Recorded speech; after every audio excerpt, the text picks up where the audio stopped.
Tapi yang di lantai 4 itu saya cuma ngerasa kayak energinya besar sekali, tapi saya seperti nggak berani untuk melihat.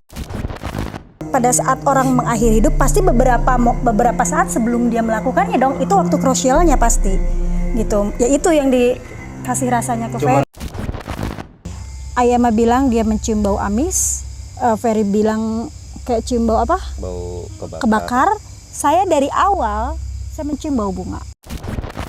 Jangan ditantangin, kita tetap harus ngehargain keberadaan mereka, tapi juga jangan diagungkan karena dia entah itu korban pembunuhan, kita jadi iba, kita kasihan, terus kita jadi ngerasa kayak kita harus baik-baik sama dia gitu. Ngobrol misteri bareng Ambu, hayu atuh. Kita balik lagi di ngobrol bareng Ambu, segmen baru di Jangan Takut Ada Ambu. Gimana? Udah kenyang? Udah kenyang. Udah kenyang, saya perutnya gede nih. Tadi aku kepo gitu kan, lihat harganya. Beneran di bawah 50.000. Bener kan? Di bawah 50.000 dan porsinya tuh mengenyangkan. Iya. Banget. Aku mau pesan juga nanti ya. Iya. Baru berasa lapar gitu kan. Kabitaeun cenah. Nah, Ayama tadi kan lagi mau ngobrol nih, mau cerita sama Ambu, dipotong karena Ambu lapar. Makan sudah selesai, perut sudah kenyang, sekarang kita mau denger cerita lanjutannya dari Ayama yang tadi. Iya. Tapi sebelum tadi mau bahas santet ya. Iya loh, santet loh. Tapi sebelum ke santet, aku coba cerita dulu. Jadi begitu pas belajar spiritual sama dia Jeng tadi, belajar spiritual sama dia, diajarin cara kontrol energi, terus ngerasain benda-benda gitu, mempertajam.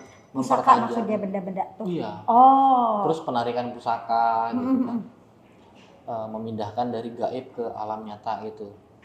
Nah, setelah dipertajam sama beliau, jadi ada satu kejadian yang sebenarnya aku itu belum menguasai betul ya, menguasai keilmuan itu. Tapi mau nggak mau karena itu udah kejadian gitu kan, udah terlanjur ada santetnya gitu kan. Padahal aku belum menguasain cara menangkalnya itu, terus mengeluarkan santetnya itu aku belum mempelajari trik-triknya gitu. Menangkal dan menyembuhkan lah ya. Iya. Jadi ada satu ketika aku tuh di kampung. Nama kampung itu Tanah Keramat sih namanya. Nah, dari namanya aja udah keramat gitu kan. Namanya udah keramat. Jadi ada orang, anaknya itu kerja di tempat makan mama saya. Nah, terus dia nggak cerita kan, nggak cerita tentang kejadian-kejadian itu, cuman dia ini minta pulang ke rumah, katanya bapaknya sakit gitu kan. Jadi mama nih curiga, sebenarnya ada apa katanya. Nah, si anak ini ceritalah sama mama. Jadi bapak itu habis bersih-bersih kebun kopi. Bapaknya habis bersih-bersih kebun kopi. Bapaknya ini nggak tahu apa yang dilakuinnya. Jadi sepulang dari bersih kebun kopi itu dia selalu kerasukan. Pas dia kerasukan, nggak siang nggak malam, itu menghempaskan badannya, itu badannya ke dinding. Ya. Jadi dia lari, jadi kayak dia menyiksa dirinya sendiri. Bahaya dong itu mah. Makanya terus gimana tuh, katanya udah berobat kemana gitu kan, disembuhin sama siapa? Udah, katanya udah ada yang dukun, terus ada kiai datang ke situ, masih juga nggak mau sembuh nih, tapi besoknya ngulang lagi gitu kan. Si mama ini langsung manggil, ini asal muasalnya aku pindah dari Palembang sih sebenarnya. Mama langsung manggil, kata si mama, Ramah, coba kamu lihat dulu ke sana. Lihat apaan, aku bilang gitu. Jangan mah, nanti orang tahu, aku malu. Ya ngapain kalau kamu punya kemampuan gak dimanfaatin, katanya kan. Kamu bilang gitu. Tapi kali ini aja ya, aku bilang gitu kan. Ya udah, kali ini aja katanya. Jadi siang-siang itu aku diantar ke sana. Rumahnya itu di kaki gunung. Rumahnya itu di kaki gunung, jadi ya lumayan perjalanannya jauh lah, sekitar 40 menit naik motor. Naik motor doang tuh, nggak bisa naik mobil. Jalannya saking kecilnya ya. Dan bener-bener di kampung. Setapak gitu. Iya. Jadi aku datanglah ke situ tuh orang udah rame. Udah nyiapin kambing sama ayam yang hitam semua itu. Cemani, ayam cemani. Ayam cemani. Udah nyiapin yang seperti itu. Aku bingung gitu kan. Pas sebelum naik ke rumahnya itu aku udah merasa Nggak enak.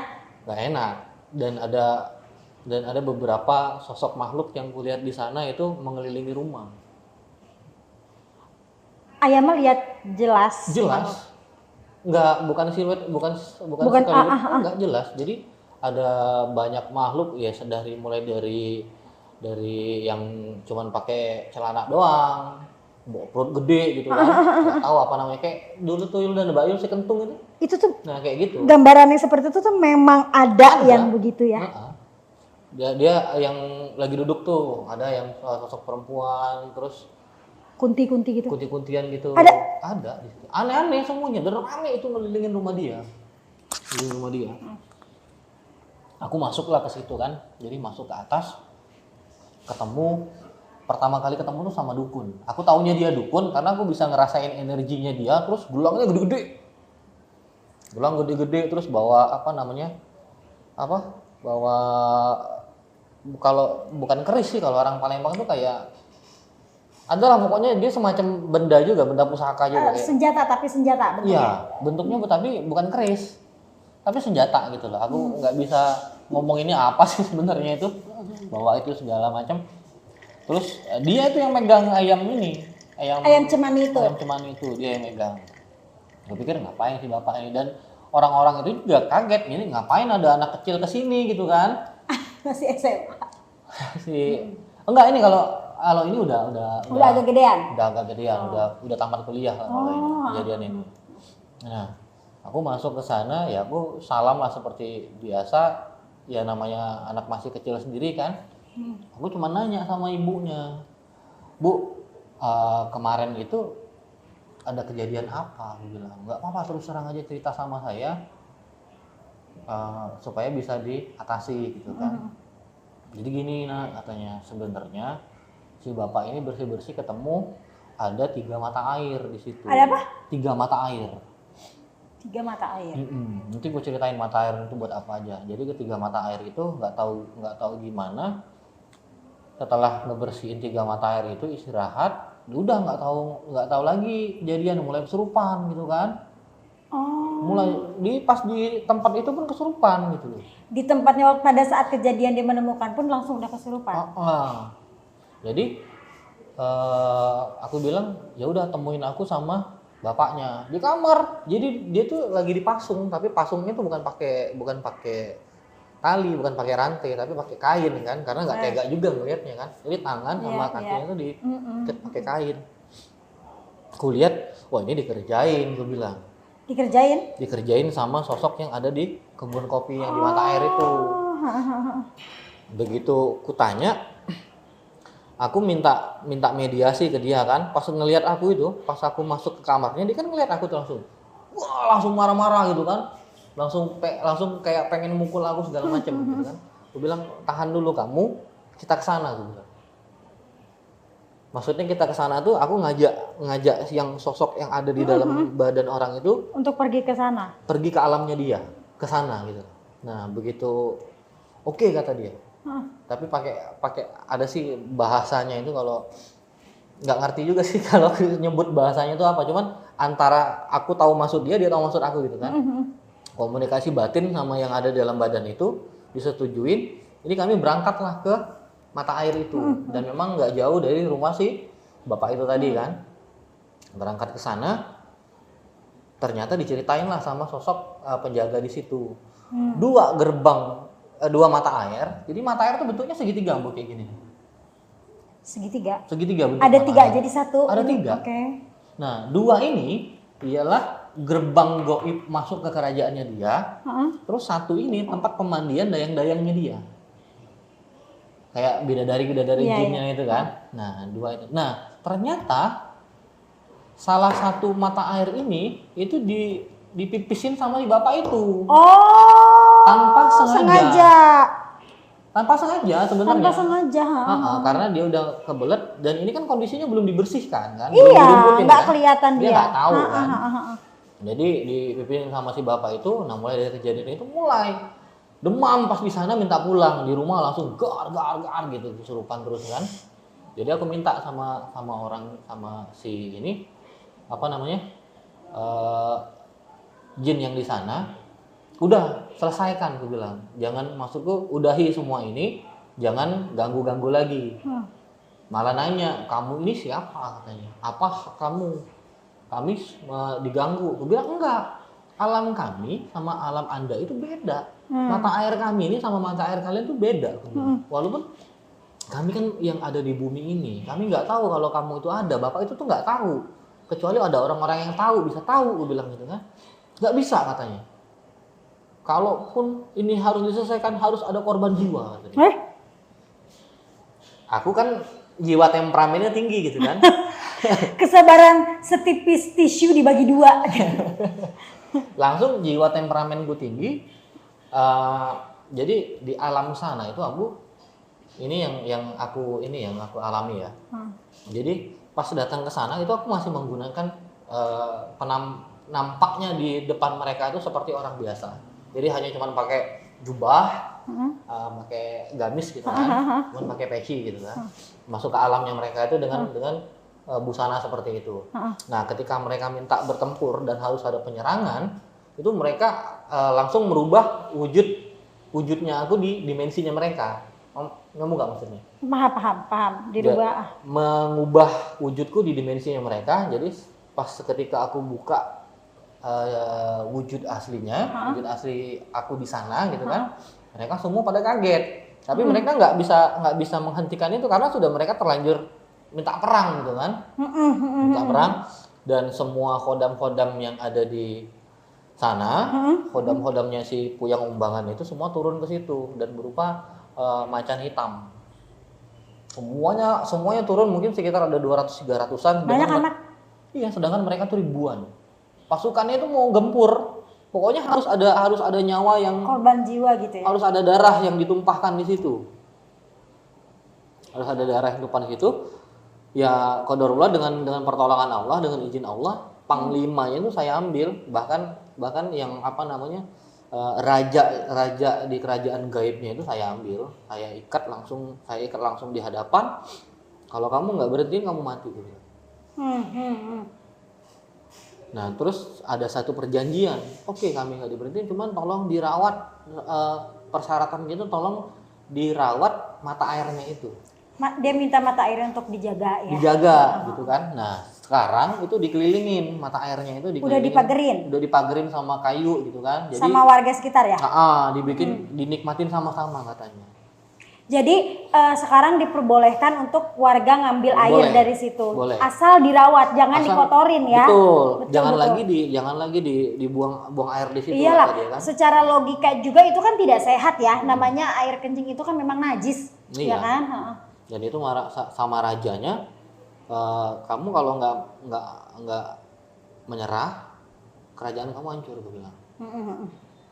Aku udah spanning banget gitu kan, tinggal itu.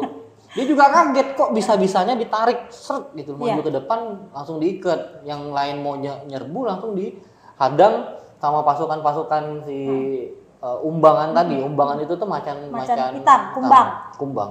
Tapi panggilannya Umbangan. Dihadang seperti itu, mau dihajar, gue bilang tahan. Orang rajanya udah dapet, gue bilang sama rajanya, akhirnya rajanya menyetujui kan.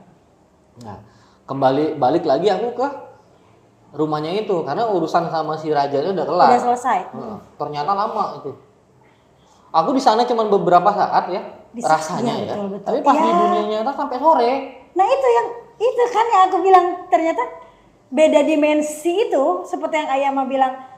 Perasaan di sana baru sebentar. Iya. Di dunia nyata kita udah sore. Ya sama kayak kejadian waktu saya di gunung. Perasaan saya jalan baru berapa menit aja, belum ada sejam. Ternyata pergi dari jam 10 pagi, tiba-tiba pas dipanggil-panggil udah maghrib, gitu. Udah, aku balik ke sana, balik ke rumah itu tadi, aku bilang sama yang masih ada di badannya itu, kamu keluar, ini mau aku bersihin, gue bilang.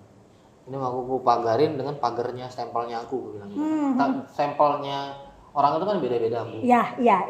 Si ahli spiritual ini seperti apa, yang saya seperti apa, yang lain juga seperti apa, beda-beda. Nah, qadarullah dengan izin Allah, dengan bantuan Allah, ini udah lepas tapi belum sadar. Si bapaknya tuh belum sadar. Itu, ternyata sukmanya itu masih di sana, lupa aku. Ketinggalan. Kayak cerita-cerita orang mudik istrinya ketinggalan. Nah, jadi aku minta sama si rajanya tadi, tolong balikin sukmanya itu, dibalikin ke sana. Tapi dia tepat janji ya? Udah janji. Udah janji nggak. Sampai sekarang alhamdulillah aman itu masih. Yang penting kitanya juga sebagai manusianya juga jangan ngotori. Nah, jaga janji. si istrinya tadi nanya, kita mau potong apa katanya? Maksudnya potong apa, Bu? Gue bilang gitu. Cemana? Supaya buat ini apa namanya? Dia mau kayak korban gitu kan, harus dipotong. Persembahan. Jangan kita tidak menyembah yang namanya jin. Kalau memang ibu sudah ke palang beli, kita potong aja di sini. Buat warga. Buat makan-makan bareng. Iya, betul. Jadi alhasil ayam tadi dirawat. Oh, cemaninya jadi dipelihara? Dipelihara. Nah, kambingnya dipotong. Nah, sebelum itu kan harus bersihin dulu. Saya cuma minta satu, Bu. Minta ember penuh isi air, terus dikasih air garam, bilang gitu. Kenapa? Ya enggak, aku mau mandiin aja pakai air garam gitu. Setelah dimandiin air garam, sukmanya dibalikin lagi, sadar. Dia sadar itu katanya aku tuh disiksa di situ.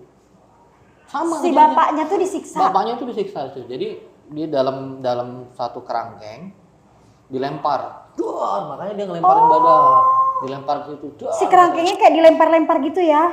Baru cerita si bapak, saya tuh memang kencing di situ. Cuman saya nggak tahu kalau ada mata air di bawah gitu kan. Iya. Tapi alhamdulillah Pak, semuanya sudah selesai, bilang itu. Besok-besok jangan lagi ada kejadian seperti ini, bilang itu kan kasihan. Walaupun kita beda alam ya, kita menghargai mereka, bukan menyembah ya, kita hargain aja mereka. Nah terus seperti apa sekarang? Ya udah, bapak mandi dulu karena kan lengket itu, air garam kan. Dia selesai mandi, kita sholat maghrib sama-sama, dan ternyata ada yang nggak suka dengan sembuhnya bapak itu. Why? Karena persaingan kebun. Nah, itu salah satu. Maunya kebun dia itu nggak usah sembuh biar dia doang yang biar nggak diurusin tuh kebunnya gitu kan. Aku juga baru tahu karena pada saat ada kiriman santet datang ke rumah. Nah, awal masalah santetnya itu ya gara-gara aku nolongin si bapak itu, gara-gara nolongin orang. Dan orang itu yang orang yang megang cemani tadi ada di rumah itu orangnya. Orang yang nyentet aku ada di rumah itu. Lah? Karena dia nggak ngelihat pada saat aku ke kerajaan jin tadi kan. Dia nggak ngelihat. Nah, begitu sudah selesai semuanya, kita udah makan-makan, sama dia juga makan-makan. Di depan sok baik banget, Ambu. Itu bahaya banget loh. Apalagi tanah itu tanda keramat. Iya, serigala berbulu domba itu nyata adanya. Iya. Jadi selesailah cerita bapak itu terima kasih, mau ngasih uang kan, dia bilang nggak usah, dia bilang makanan kambing ini enak banget, gulai kambing. Udah selesai makan, iya terima kasih banyak nak, katanya. Iya Pak, kalau ada apa-apa nggak apa-apa, infoin aja. Dan itu tersebar luas ke seluruh kampung. Namanya gosip kan, gosip dari mulut ke mulut di kampung itu kan cepet banget. Iya. Nah, aku risih dengan kejadian seperti itu kan. Sebelum aku pindah dari sana, jadi si bapak itu nggak terima karena si cemana nih yang pengen cemani tadi nih. Ya makanya aku kan namain cemana. Si bapak cemana tadi itu nggak terima karena kok ada anak kecil yang sok-sokan gitu loh. Iya, dia ngerasa senioritas lah ya. Anak kemarin sore. Saya juga sebenarnya nggak mau seperti ini ya. Iya, tapi kan qadarullah dikasih kan. Jadi si bapak itu ngetes ilmu, Bu. Ya dengan cara santet tadi. Kalau orang di Palembang tahu tuh namanya 7. Jadi 7 kalau sebutannya di Palembang. Kalau di Jawa itu banaspati, yang bola api terbang. Iya, banaspati tahu. Bola api terbang. Jadi rumah saya itu di persimpangan kan, ada persimpangan 3 itu di sana. banyak anak-anak yang nongkrong di depan rumah itu yang main gitar-gitar Ya. di kampung itu kan. Heeh. Nah mereka tuh kaget kok dari balik bukit itu kayak ada nyala apa namanya api gitu Bola kan, api ya. merah gede banget. Saat tibanya di atas dia ngelingkar-lingkar nggak turun. Oh. Lingkar muter ngebudar meledak.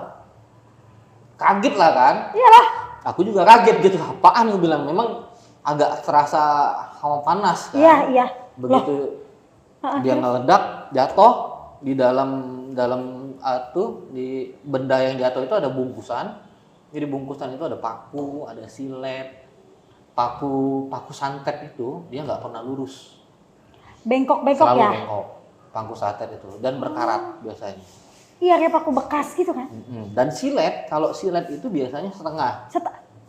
Terus ada rambut gitu gak sih? Ya, enggak, tapi ini enggak ada rambut. Nggak ada, Nggak ada rambut. Ini cuma benda-benda tajam doang. Setengah Siletnya. Iya, benar. Terus ini si anak-anak itu langsung manggil, bang. Kenapa aku bilang itu? Tuh ada yang meledak di atas rumah nih, jatuhannya katanya kan. Jangan pegang, aku bilang itu. Kalau pegang bisa kesurupan kalian. Jangan pegang katanya. jatuhan. Dia benar-benar jatuh pluk Iya. bendanya. Oke. Orang ke atas rumah genteng ngelinding kan. Jadi disiram air dulu, disiram berasap tuh kan pas disiram air.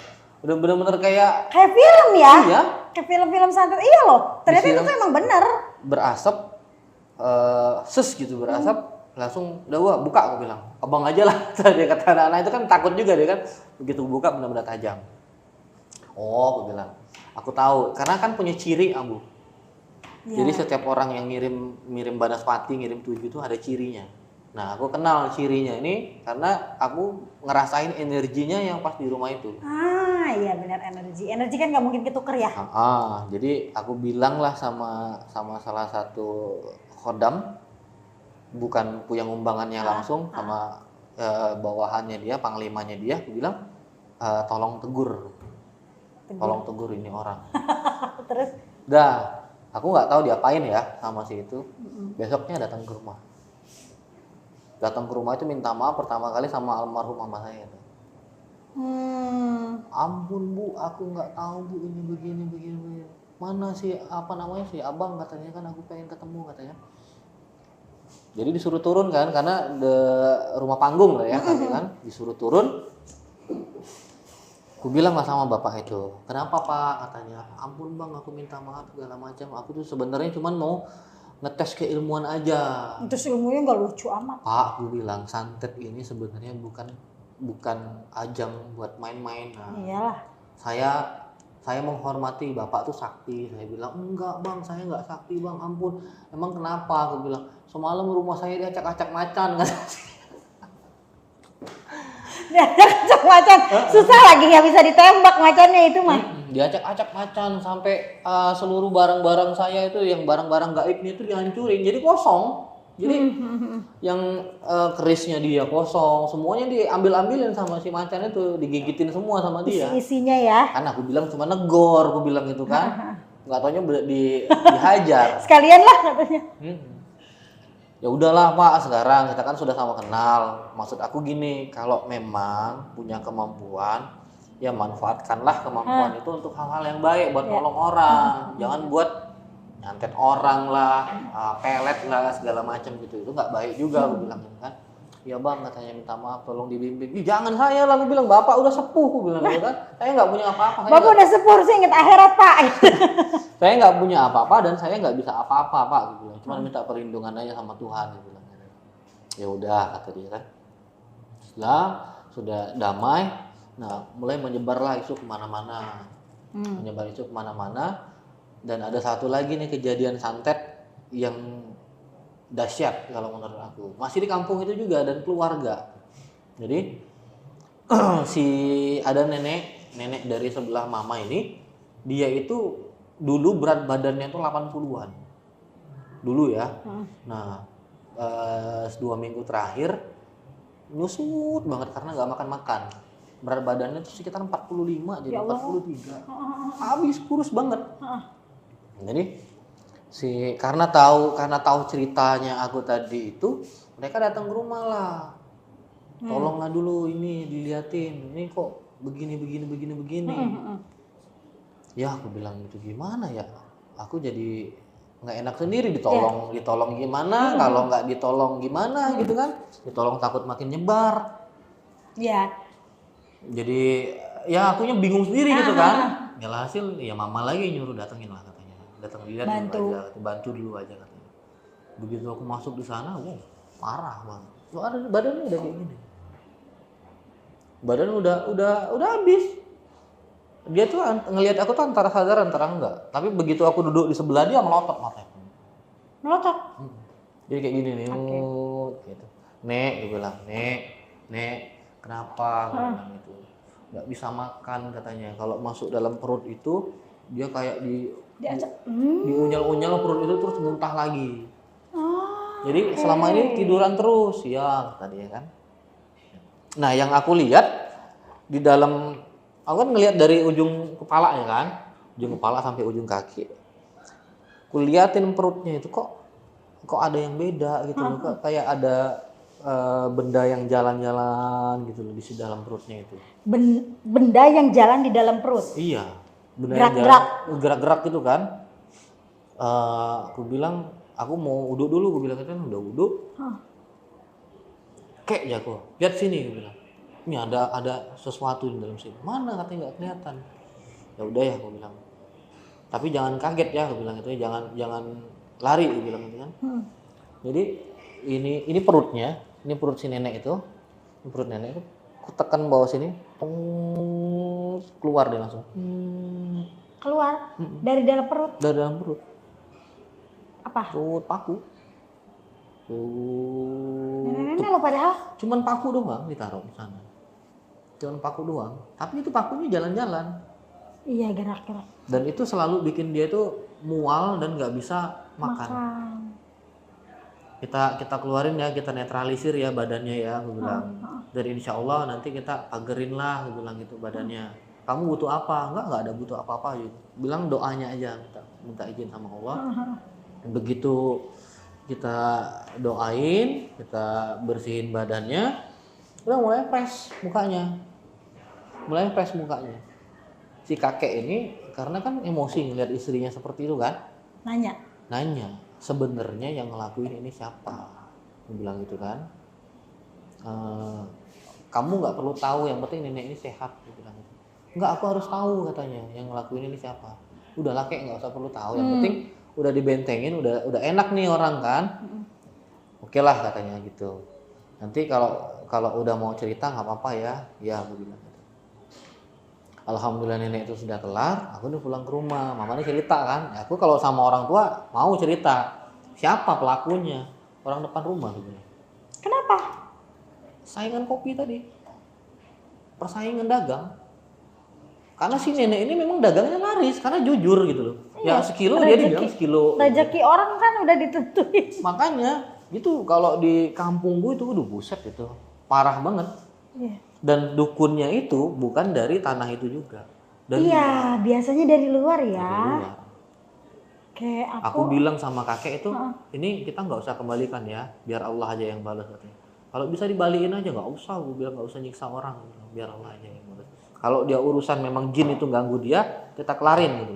Cuman kalau masih sesama manusia, kita bentengin aja supaya balik lagi ke dia sendiri kalau dia ngelakuin lagi gitu. Ya udahlah, sepakat gitu. Alhamdulillah kelar kejadiannya itu. Mulai dari situ, Bu, banyak banget yang datang ke rumah, ada yang hilang dompet lah. Iya bener. Karena gini, karena kan sekali terbukti udah jadi kabar burung, 2 kali ya udah orang-orang makin percaya lah. Jadi aku bilang lah sama dia. Disaktikan sekampung. Aku bilang rame banget rumah itu di depan rumah. Kan jadi lumayan dan datang bawa kayak upeti gitu loh, kayak upeti zaman kerajaan. Itu yang aku nggak mau karena seiring berjalannya waktu aku kan belajar agama tentang itu. Aku takutnya malah jadi syirik untuk merekanya. Jadi mereka datang ke aku mengharapkan sesuatu bukan ke Allah dulu gitu kan, bukan ke Tuhannya mereka dulu gitu loh. Sebenarnya orang-orang yang mempunyai kemampuan spiritual itu hanya perantara, yang melakukan semuanya itu adalah Allah. Iya. Kita seorang spiritualis itu nggak punya apa-apa, nggak punya daya, nggak punya kekuatan, nggak punya apapun sama sekali. Cuman kita minta pertolongan dan perlindungan sama Allah. Iya. Alhamdulillah itu dijabah oleh Allah, dikabulkan oleh Allah. Nah dari situ aku pindah Pindah ke Jakarta ya? Pindah ke Jakarta, langsung migrasilah ke Jakarta. Nggak bilang-bilang juga sama si UU lagi diajak ke Kasari. Aku nggak langsung kabur aja, marah di awalnya. Kenapa?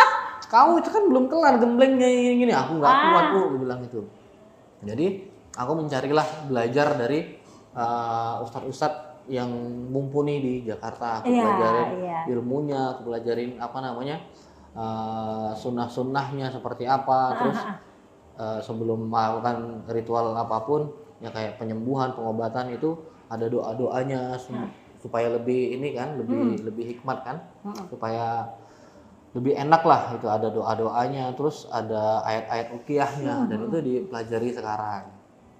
Nah di Jakarta juga udah mulai banyak. Udah mulai. Apalagi tetangga-tetangga kan. Ya udahlah, aku bilang udah kepalang tanggung kayak begini. Aku jalanin bikin YouTube. Itulah asal muasalnya muncul I Am Story ya. I Am Story itu sebenarnya sama kayak yang JTA juga kan. Itu mengedukasi tempat-tempat yang disinyalir angker. Kita buktikan di sana memang keberadaan mereka ada, cuman mereka nggak punya kekuatan apapun, nggak punya daya apapun untuk menghancurkan manusia gitu loh. Mencelakakan lah ya. Cuman ada tipu daya jin tipu daya, ya betul. Yang mungkin kayak kejadian kita di pabrik yang di Bandung itu yang sampai orang bunuh diri itu kan mungkin udah manusia itu sendiri punya masalah. Betul. Ditambah bukan membunuh tapi lebih kehasutan tipu daya tadi ya. Kayak membuat feeling kita tuh jadi lebih sedih lagi, kayak nggak ada jalan keluar selain mati gitu loh. Kayak lebih kayak gitu ya. Betul, dan mempelajari ilmu spiritual, semakin dalam kita mempelajari ilmunya, maka akan ada resiko yang kita tanggung juga. Karena semakin kita mempunyai ilmu, akan semakin banyak godaan dan serangan. Itu yang harus kewaspadaannya. Jadi ya sama aja kalau kita analoginya sama dengan kita belajar. Makin kita tahu, makin banyak orang gak suka sama kita. Iya. Ya kan, makin kita pinter di kelas, makin banyak yang musuhin kita, nganggap kita aneh lah, freak lah, nerd lah, ya kan? Betul. Kutu buku lah gitu. Kadang pun gangguannya itu cuma buat mengetes ilmu, karena di dunia seperti itu banyak wah, kamu punya hodam ini, saya juga punya hodam, coba kita adu hodam. Tapi gimana cara kita ngebedain yang mana gangguan sama yang mana godaan? Gangguan dalam artian kita nggak mau kamu lulus dalam tes itu, nggak mau kita makin berilmu, jadi benar-benar dihalang. Iya. Sama ngetes kalau misalnya kamu bisa melewati ini, ya lu naik level gitu loh. Iya. Perbedaannya apa? Jadi kalau gangguan itu biasanya dia akan berupa energi ya, dari jinnya itu sendiri. Jadi dia akan mengirimkan atau menembak energinya itu ke raga kita. Efek pertama yang kita rasain adalah sakit di bagian yang dia tembak. Contoh, kalau si jin itu nembak ke dada saya, kalau tembus itu bisa nyesek. Bisa nyesek dan lama banget prosesnya, diruqyah dulu, ditarik dulu energinya, baru susah ya? Sembuh. Nyembuhinnya juga agak lumayan. Makanya ketika mempelajari dalam ilmu spiritual itu harus mempelajari juga benteng-bentengnya. Benteng-benteng ilmu spiritual itu nggak bisa sembarangan. Shieldnya gitu buat cover. Nah, kalau godaan itu tuh ilmu yang paling dahsyat yang dipunyai sama jin. Ilmu yang paling dahsyat. Itu yang paling serangan paling dahsyat kalau menurut aku. Kalau dia nyerang secara energi, itu bismillah insya Allah masih bisa halau, masih bisa kita balas gitu loh. Tapi kalau dia menyerang dengan secara bisikan, godaan, itu habis kita. Apalagi manusia ini diciptakan ada nafsu dan akal. Betul. Nah, ketika kita, contoh aku pengen perdalam ilmu merogoh sukmo kalau bahasa Jawa kan, sukmanya keluar gitu. Iya, jalan-jalan. ada dua kemungkinan. Aku bisa melakukan itu dengan cara Islam, dengan cara putih lah kata ilmu ya, atau dengan cara hitam. Nah, kalau jin itu terus membisikkan, wah kamu harus gini, kamu harus itu, itu godaannya itu yang bahaya banget. Dan biasanya sesuatu yang menjanjikan itu, maksudnya ilmu hitam itu biasanya lebih menjanjikan ya, mempersingkat lah, ya kan? Dikasih emas lah nanti sama dia. Mau begini, udah lu ikut cara gua aja lebih cepet jadinya. Itu kayak gitu, ada ya. yang menikah dengan jin. Hah? Menikah dengan Iya, jin. aku pernah dengar. Jadi dia menikah sama dengan jin itu Sadar salah satu ilmu serangannya si jin, godaannya si jin supaya membuat orang ini nih syirik. Di agama apapun tidak diperbolehkan yang namanya nyembah jin. Mempercayai omongan jin itu kan syirik ya, agama apapun, betul. mereka pasti menyembah Tuhannya gitu kan. Iya. Itu yang paling Kalau lu bahaya. mau kaya, lu kawin sama gua. Iya. Kayak di Gunung Padang gitu. Di Gunung Padang kan katanya Banyak yang orang betapa iya. banyak emas di situ. Jatuh lagi terus. Jatuh lagi. Jatuh mulu terus. Banyak emas terus banyak Banyak emas. peninggalan ini apa namanya? Kerajaan Siliwangi lah. Ya, gitu. iya, Banyak Siliwangi, oke. Dan itu kisah sepenggal kisah, salah satu kisah yang pernah ku alamin dari dulu sampai sekarang ini. Itu yang gara-gara menolong, makanya aku sering pindah-pindah karena nggak nyaman Direcekin gitu. tetangga nanti. Iya, nggak nyaman gitu. Datang ke sini diminta tolong ini. Sebenarnya mau nolong. Iya. Cuman bapak, ibu, anak-anak ambu menolong orang yang punya masalah katakanlah santet. Kalau kesurupan sih masih enak ya. Yang santet ini yang bahaya, menolong dia sama aja kita siap untuk bertempur dengan orang Iya, karena ya sebetulnya aku tuh punya pengalaman santet ini dan belum lama ya di ini, tapi nanti aja kali ya kalau nanti udah ada kita format komplit ya Mah, karena ini durasi juga wow, kalau diceritain nanti kita nggak habis gitu ya. Nggak tahu mau sampai yang di sana. Iya, yang di sana. Yang kemarin aku kecepatan ngomong. Si Neng berbaju merah itu. Tapi sebetulnya kalau cerita tentang Ayama nih, sahabat Ambu, kita gali ini banyak ceritanya dari mulai santet, tuyul segala macam juga dia ada nih pengalamannya. Banyak. Cuma, pernah tahu tuyul? Pernah ngeliat nggak tuyul? Aku spoiler aja ya. Spoiler dikit. Tuyul itu orang tua kan mukanya? oh ya mukanya orang tua, cuman kayak tahu botol kecap nggak? Tahu kan botol kecap? Botol kecap apa dulu nih? Botol Maksudnya kecap yang mana? ABC yang segini. Jangan ABC dong. Nggak apa-apa kamu endorse. Yang sponsor. Apa kecap bango gitu ya? Pokoknya botol kecap. Yang kaca. Hah? Botol kaca nih. Iya botol kaca. Ini segini nih, segini ya.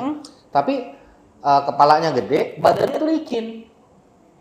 Pernah megang belut nggak? Pernah. Nah dia tuh kalau dipegang, naik ke gitu. Jadi sebetulnya tuyul itu kecil. Kecil. Jadi kalau aku pernah ngelihat bentukan anak kecil tapi botak nggak pakai baju apa tapi gede. Bukan. Bukan ya? Bukan. Cuma dia ngapain dia begitu bentuknya? Ada. Mukanya gosong. Ada anak-anak Anak jin. anak jin itu bisa kayak gitu. Sebenarnya nggak anak juga sih itu. Bukan anak jinnya aja itu. Sebenarnya memang bentukannya aja kecil. Bentuknya Seperti yang Ayah suka bilang juga kalau makhluk jin itu kan sebetulnya manipulatif, bisa jadi apa aja. Betul. Sekarang bentuknya anak kecil, tiba-tiba 2 jam kemudian dia mau berubah jadi kuntilanak. Sebenarnya sama-sama aja, misal orangnya jinnya itu aja gitu ya. Tapi aku tertarik sama tadi cerita Ayama, kita tarik dulu mundur ke belakang. Cerita Ayama yang bilang ada bola api, terus ada bunyi. Itu kan ada episode sebelumnya Ambu cerita ke Ayama juga bahwa papa ngedenger suara yang kayak meledak. Apa itu bisa itu juga gak sih Ayah? Bisa. Tapi nggak sempat ngelihat itunya ya. Tapi kalau silet setengah itu aku nemu Di atas. nggak di atas, kayak ada di jalan tapi nggak jauh lokasinya dari rumah, dari halaman rumah. Tapi silet yang sepotong ya, karena gini, silet itu benda yang sudah jarang kita pergunakan, bener gak? Betul. Apalagi silet yang bentuknya silet, maksudnya gini, kalau kita pakai silet untuk, aku tuh masih pakai silet untuk kerokan kapalan kaki gitu ya, itu kan bentuk siletnya beda, udah beda. Iya. Tapi kalau silet yang zaman dulu kita tahu nggak sih silet tiger? Iya, yang dipotong 2 gitu. Itu udah jarang banget, coba aja cari di warung juga sekarang udah jarang Ayama, apalagi di kota gede. Iya benar. Iya kan? Jadi waktu itu aku ngelihat itu kayak apaan nih, dan itu potongan, bukan utuh ya. Iya, itu silet, paku, dan Kalau pakunya itu, aku nggak nemu. kalau biasanya kan ada orang pembuktian di YouTube itu ya, ada yang santet ketemu pakunya lurus itu masih agak tanda kutip ya. Dia tahu-tahu ditanam di bawah tanah, di tanah segala macam, itu masih agak tanda kutip, atau mungkin itu memang murni entertain, kita nggak tahu juga kan kepentingan dia. Cuman biasanya dia selalu menggunakan media itu, pakunya itu bengkok, silet itu setengah, sama jarum. Jarumnya bukan jarum pentol. Jarum paku, jarum jahit. Jarum jahit. Yang kecil-kecil. Ya kecil, jarum jahit, iya.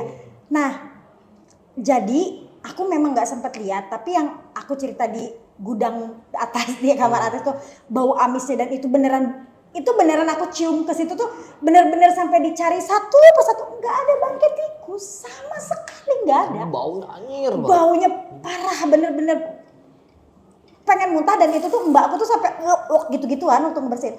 Itu nemu kayak buntelan yang kita kira pembalut wanita bekas. Iya. Itu kain, tapi ada darahnya.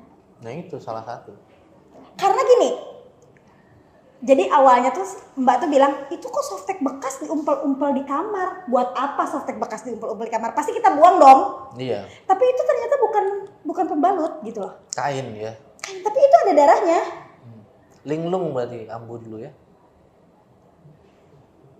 Linglung itu gimana sih? Aku nggak sadar juga lagi. Ya iya, maksudnya begitu sudah kejadian. Kayak ya santai aja, aku lebih ke. Begitu dar meledak kejadiannya. Ya. Kok kemarin aku gini aja gitu. Iya, lebih ke kayak oke aja gitu, ya kan? Iya, kok aku gini aja gitu. Aku ditutupin sesuatu apa kemarin gitu kan. Aku nemu itu, beneran nemu. Jadi dan memang bau itu tuh sebetulnya ada dari udah lama, Ayama. Ya dari sejak itulah ya. Dari sejak seseorang mengisi kamar atas gitu. Aku kan memang jarang ke atas. Karena buat apa? Satu kan area atas itu memang area untuk tempat istirahatnya Mbak gitu ya. Kamar mandi dia juga. Tapi pada saat Mbak kosong gitu kan saya pasti meriksa. Itu kalau misalnya mau ngambil barang di gudangnya juga pasti aku ke atas. Itu beneran gak kuat, baunya menyengat. Tapi beneran aku pikir itu ada binatang. Kalau cicak mati gitu ya. Ya nggak mungkin sebau. Nggak mungkin, baunya parah. Ya. Kayak bangkai tikusnya itu bukan bangkai tikus kecil, kayak bangkai tikus raksasa. Iya. Itu salah satu pertanda. Kan dulu episode pertama itu pernah aku cerita kan, si Ambu nanya. Emang setiap makhluk itu punya ciri khas masing-masing tentang aroma. Iya, aku bilang. Contohnya kayak genderuwo, terus siluman-siluman yang dia berupa siluman ular tuh baunya rada amis gitu kan. Iya. Terus kalau kuntilanak atau apa sih yang gede itunya tuh? Kayak kalau nenek gombel gitu kan, kuntilanak, wewe gombel. Itu baunya agak anyir, kayak bau darah gitu. Oh gitu, kan. kayak orang lagi menstruasi gitu kali ya? Dan biasanya kalau dia santetnya masih menggunakan ya cewek-cewek kagak jelas itu ya, cewek kagak jelas, kuntilanak merah gitu kan, itu masih biasanya tingkatannya rendah masih, dan insya Allah bisa diatasin dengan mudah. Insya Allah. Cuman kalau dia sudah yang dikirimnya buto, genderuwo, itu udah lumayan tinggi. Tapi biasanya kalau kayak gitu, kalau ngirim gitu kan ibarat kata kita ngirim parcel ke rumah orang, makin besar isi parcelnya makin mahal harganya dong. Makin mahal. Berarti artinya kita bisa bilang kalau ngirim nyantetnya masih dengan level kunti-kuntian, paket hemat lah ya. Paket hemat. Kalau udah mulai genderuwo, udah mulai medium ya harganya. Ada yang bisa langsung kirim pusaka ditusuk. Aduh. Ke perutnya gitu kan. Dulu pernah ini ada apa namanya? Ada tes di Palembang. Tes santet. Jadi yang mau nyantet ayam malah kesantet orang gitu kan. Iya. Jadi ada dulu satu pagelaran seni gitu kan, seni budaya. Dia mau nyantet orang. Tapi disengaja memang nggak usah ke ayamnya, tapi malah masuk ke orangnya. Dibelah perutnya. Dibelah perutnya dibuka. Itu kan seni kebudayaan sih menurutku. Nggak usah kita percayakan bahwa wah ini sakti atau segala macam, tapi fokusnya adalah itu adalah seni budaya. Karena kan banyak di Pulau Jawa ini budaya-budayanya masih ada budaya kayak budaya reog. Iya, Itu kan iya. budaya sebenarnya. Iya, iya. Itu budaya. Terus Sisingaan kalau di ada yang debus, Leak. itu kan itu budaya mereka. Nah kalau leak itu beda lagi. beda lagi ya? Kalau leak itu memang jin di daerah di sana di Iya. pasar kebanyakan leak gitu kan. Sama kalau di Kalimantan tuh kuyang, hampir sama tuh. Kuyang aku tahu ya. Bentukannya Kuyang. itu terbang-terbang gitu kan. Kuyang itu kan cuma kepala aja. Cuma kepala aja terus Ada ususnya, sama ada jeroan gitu. jeroan, iya kan? Jeroan manusia di situ. Gede banget. Itulah kisah sepenggal kisah yang pernah saya saya alamin gitu.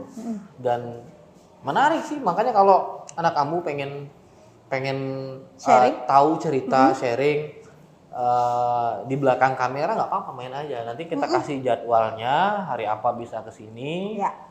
Kalian mau nonton live langsung atau mau ngobrol bareng sama Ambu juga langsung bisa. Datang Sambil ke Yellow Cafe. nikmatin makanan makanan sini. Oke. Makanannya enak-enak banget soalnya.